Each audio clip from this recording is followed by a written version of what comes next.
அல்லாஹ்வுடைய தூதர் ஸல்லல்லாஹு அலைஹி வஸல்லமுடைய அன்பை நான் எங்கே கொண்டு போய் வைக்கிறது? எதை சொல்றது? ரசூலுல்லாஹி ஸல்லல்லாஹு அலைஹி வஸல்லம் ஒரு முறை தொழுகையில் அழுகுறாங்க. இரவுடைய நேரத்தில் சொல்றாங்க, இப்ராஹிம் அலைஹிஸ்ஸலாமுடைய அந்த விஷயத்தை சொல்லி காட்டுறாங்க.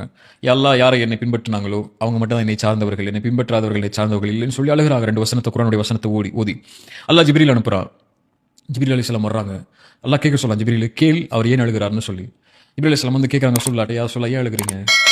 ரசூலுல்லாஹி ஸல்லல்லாஹு அலைஹி வஸல்லம் சொல்றாங்க, யார் இதை கேட்க சொன்னானோ அவனுக்கு தெரியும் நான் ஏன் அழுகிறேன்னு சொல்லிங்கிறாங்க. சுப்ஹானல்லாஹ், என்ன ஒரு நேசம் பாருங்க அந்த 2 பேருக்கும். ஜிப்ரீல் அலைஹிஸ்ஸலாம் கொண்டு போய் சொல்றாங்க, யா அல்லாஹ், நான் கேட்டேன் யா அல்லாஹ், அவர் சொல்றாரு நீ உனக்கு தெரியும்னு சொல்லி, நீ தானே கேட்க சொன்ன உனக்கு தெரியும்னு சொல்லி. அப்போ அல்லாஹ் சொல்றான், ஜிப்ரீலே எனக்கு தெரியும் அவர் ஏன் அழுகிறாருன்னு சொல்லி, நீங்கள் சொல்லுங்க அவருடைய உம்மத்தை நான் பொருந்திக் கொள்வேன், அந்த உம்மத்துக்கு நான் அளிக்கக்கூடிய தீர்ப்புடைய விஷயத்தில் ஃபலனசுக், அவரை நான் கவலை அடைய செய்ய மாட்டேன் அப்படிங்கிறார் ஸல்லல்லாஹு அலைஹி வஸல்லம்.